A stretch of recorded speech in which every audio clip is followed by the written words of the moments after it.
Hi hello ఎలా ఉన్నారండి? నేను మీ హేమలత అండి. Welcome to Sai Charan YouTube channel. Friends ఎలా ఉన్నారండి? అందరూ బాగున్నారా? ఈరోజైతే సండే స్పెషల్ అండి. టేస్టీగా ఉండే ఫిష్ ఫ్రై ఎలా రెడీ చేసుకోవాలో చూపిస్తున్నాను ఫ్రెండ్స్. ఫంక్షన్స్ కంటే హోటల్లో కంటే కూడా చాలా ఈజీ పద్ధతిలో మన ఇంట్లోనే మన హస్బెండ్ మన పిల్లలు వారెవ్వా అనేలా అంత టేస్టీగా అంత ఈజీ ప్రాసెస్లో నేర్చుకోవచ్చండి. ఫ్రై అంటే అందరూ అమ్మో ఎలా చేయాలి అసలు, విడిపోతాయి, ముక్కలు అయిపోతాయి, బైండింగ్ సరిగ్గా అవ్వదు, ఇది అది అనేసి అని అందరు కంగారు పడతారండి. అదేం అవసరం లేదు, చాలా ఈజీ ప్రాసెస్లో అసలు మనం పెట్టిన మసాలా అది ఏమీ కూడా అసలు ఆయిల్లో కూడా కొంచెం కూడా అతుక్కోకుండా మొత్తం అంతా ముక్కకు పట్టే మంచి ఫ్లేవర్తో మంచిగా మాడిపోకుండా ఇది అవ్వకుండా చాలా టేస్టీగా చాలా హెల్తీగా కూడా మనం తయారు చేసుకోవచ్చండి. ఈ ఫిష్ ఫ్రై అనేది చాలా బాగా వస్తుందండి. దీన్ని చాలా ఈజీ పద్ధతిలో ఎక్కువ ఇంగ్రీడియంట్స్ కూడా ఎక్కువ అవసరం లేదండి. మన ఇంట్లో ఉన్న వాటితోనే మనం చాలా ఈజీగా తయారు చేసుకోవచ్చండి. కాకపోతే మనం ఫ్రై చేసుకోవడానికి ఒక గంట ముందు ఈ మసాలాలన్నీ ఈ ఫిష్కి పట్టించి ఉన్నట్లయితే ఆ ఫ్లేవర్ అనేది ఫిష్కి బాగా పట్టడం వల్ల టేస్టీగా ఉంటుందండి ముక్క అయితే. ఇది ఎలా తయారు చేసుకోవాలో కూడా చూపిస్తాను ఫ్రెండ్స్. మంచిగా వీడియోస్ అందరూ చూస్తున్నారు, సబ్స్క్రైబ్ చేయట్లేదండి. ప్లీజ్ సబ్స్క్రైబ్ చేయండి, లైక్ చేయండి ఫ్రెండ్స్. ఇదైతే మసాలా ఎలా కలుపుకోవాలో చూపిస్తున్నానండి. అలా ఫ్రైకి అలా పలుచగా ముక్కలు అలా కట్ చేయించి తెచ్చుకోవాలండి. బాగా ముక్కలు క్లీన్ చేసుకున్నానండి. రాళ్ళు 10 వేసి మంచిగా క్లీన్ చేసుకున్నానండి. అందులో మన మసాలా కారం ఉంది కదండి, ఇంట్లో చెప్పాను కదా అన్ని వీడియోస్లో మీకు. కారం ఒక 2 స్పూన్స్ తీసుకున్నానండి. మనకు ఎక్స్ట్రా కావాలనుకుంటే కారం ఇంకా వేసుకోవచ్చండి. ఇదైతే కార్న్ఫ్లోర్ అండి. కార్న్ఫ్లోర్ బాగా ఈ ఫ్రై అన్నిటికి కూడా కార్న్ఫ్లోర్ అనేది చాలా మంచిగా ఉంటుందండి. ఫిష్ ఫ్రైకి అయితే మాత్రం కంపల్సరిగా కార్న్ఫ్లోర్ ఉండాలండి.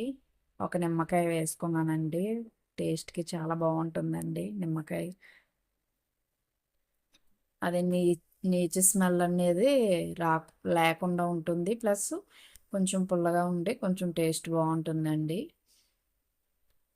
తర్వాత సాల్ట్ అండి, సరిపడ్డ సాల్ట్ కూడా వేసుకున్నాను. కొంచెం ఆయిల్ వేసానండి, మరి ఎక్కువ కాదు, కొంచెం ఆయిల్ వేసానండి. మసాలాలన్నీ మంచిగా కలిసి ఇది బాగుంటుందని కొంచెం ఆయిల్ వేసుకున్నానండి.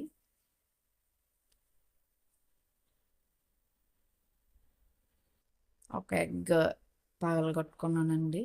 అంటే ఇప్పుడు మన ఈ పిండి ఇవన్నీ మసాలాలు ఇవన్నీ వేసాం కదండి, అవి ఎగ్ వేయడం వల్ల అవి మసాలా అది ఈ పిండి అంతా ఫ్రై చేసినప్పుడు వీడిపోకుండా ఉంటుందండి. బాగా గ్రిప్ ఉంటుంది. అందువల్ల ఎగ్ వేసుకుంటే మంచిది. అలా మసాజ్ చేసినట్టు మొత్తం ముక్కలన్నీ కూడా మంచిగా ముక్కలకి పట్టేలా కలుపుకోవాలండి. తర్వాత చికెన్ మసాలా కొంచెం వేసుకున్నానండి. ఫుడ్ కలర్ ఆప్షనల్ అండి, మీకు నచ్చితే వేసుకోవచ్చు. కలర్ఫుల్గా మనకు బాగుండాలి, హోటల్లో ఉన్నట్టు ఫంక్షన్స్లో ఉన్నట్టు కంటికి కొంచెం వింపుగా కనిపించాలనుకుంటే ఫుడ్ కలర్ కొంచెం వేసుకోండి. మరి ఎక్కువ ఏం కాదు, మనం మరీ రోజు తినం కదండి, ఎప్పుడో ఒకసారి కదా, కొంచెం వేసుకుంటే ఏం పర్వాలేదండి. ముందు కంటికి నచ్చితేనే కదా కడుపుకి నచ్చుతుంది. అలా మంచిగా మసాజ్ చేసుకున్నట్టు మొత్తం ముక్కలన్నీ నేను వీడియోలో చూపించిన విధంగానే చక్కగా పేస్ట్ అంతా, అదే మన మసాలా పేస్ట్ అంతా ఉంది కదండి, అదంతా ముక్కకు పట్టేలా నేను వీడియోలో చూపించిన విధంగా మంచిగా కలిపేసుకోవాలండి.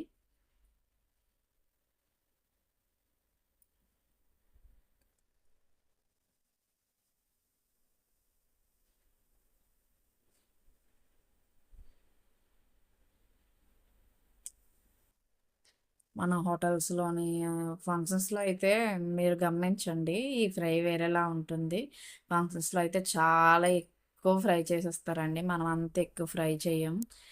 అంటే మరీ అంత ఎక్కువ ఫ్రై చేసినా గట్టిగా రాయిలా అయిపోతుందండి ఫిష్. మీరు గమనించారా ఫంక్షన్స్‌లో? మరీ రాయిలా ఉంటుంది ఫిష్. అసల ఫిష్ లాగే ఉండదు. అంత గట్టిగా ఉంటుంది ముక్క. మన ఫిష్ అనేది బయట క్రంచీగా ఉండి, లోపల సాఫ్ట్‌గా ఉండాలండి. అలా అయితేనే టేస్ట్ బావుంటుంది. ఈ ఫిష్ ఫ్రై అనేది చాలా ఈజీ ప్రాసెస్‌లో తయారు చేసుకోవచ్చండి. ఇదేదో మనం చాలా ఇబ్బంది పడి, అమ్మో! అసలు అవ్వదు, మన వల్ల కాదు అనుకోవడానికి ఏం లేదండి. నేను నేను చెప్పిన మెజర్‌మెంట్‌లో అదే. నేను చెప్పిన అదే. పిండి అది ఎంతెంత వేసుకోవాలో నేను ఏ విధంగా అయితే చెప్పానో ఆ విధంగా వేసుకొని మనం ఫ్రై చే ఒక గంట ఫ్రిడ్జ్‌లో పెట్టుకొని ఉంచుకున్నాం అనుకోండి. ఫ్రిడ్జ్ లేకపోతే మామూలుగా పక్కన గంట పెట్టేసుకుంటే సరిపోతుంది ఫ్రెండ్స్. పెట్టేసుకొని ఫ్రై చేసేసుకోవడం అండి. మరేం కాదు. చాలా ఈజీ అండి.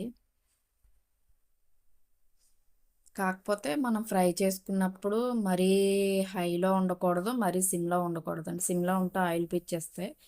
హైలో ఉంటే మాడిపోతాయండి. బయట పిండి ఉంటది కదండీ! అదంతా మాడిపోయి లోపల అసలు చేప ఉడకదు. అందుకని చూసుకోండి. మీడియం ఫ్లేమ్‌లో ఉండాలి మంట అయితే మాత్రం. మీడియం ఫ్లేమ్‌లో ఉంచుకొని అలా మార్చుతూ అలా వీడియోలో చూపించిన విధంగా ముక్కలు అటు ఇటు చెదరకుండా నీట్‌గా చక్కగా మనం అటు ఇటు మార్చుకోవాలండి. తిరగేసుకోవాలి. అలా ఫ్రై చేసుకోవాలండి సమానంగా. 2 వైపులు కూడా మంచిగా ఫ్రై అయ్యే విధంగా.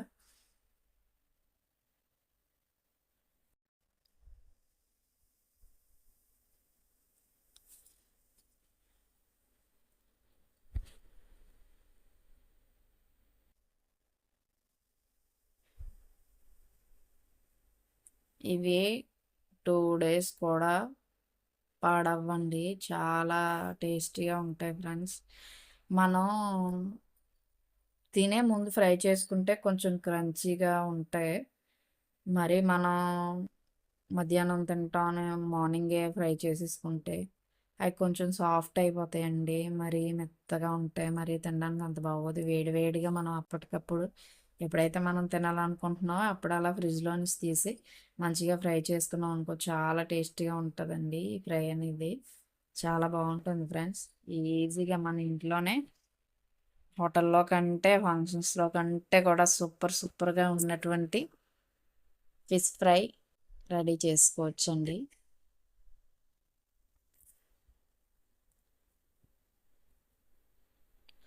ఈ వీడియో ఎంతవరకు అయితే వెళ్ళిందో తెలుసుకోవాలనుకుంటున్నానండి. ఈ వీడియో చూసిన ప్రతి ఒక్కరు కూడా కామెంట్ బాక్స్‌లో కామెంట్ చేయండి ఫ్రెండ్స్. మీ మీ ఊరు పేరు అది కామెంట్ చేయండి ఫ్రెండ్స్.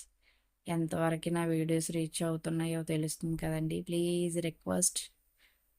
రిక్వెస్ట్ చేస్తున్నానండి. ఈ వీడియో చూసిన ప్రతి ఒక్కరు సబ్స్క్రైబ్ చేయండి అబ్బా. ఒక లైక్ కూడా ఇవ్వండి ప్లీజ్. రిక్వెస్ట్ మీ. అంతే అండి, రెడీ అయిపోయింది. మళ్ళా ఇంకొకసారి మళ్ళా ఒక 4 పీసులు వేసేసుకున్నానండి. అలా అన్నీ మనం ఎన్ని అయితే రెడీ చేసి పెట్టుకుంటామో అన్నీ అలా మంచిగా ఫ్రై చేసేసుకోవడం అండి. చెప్పాను కదండి, మరీ హైలో ఉండకూడదు మంట. కొంచెం తక్కువే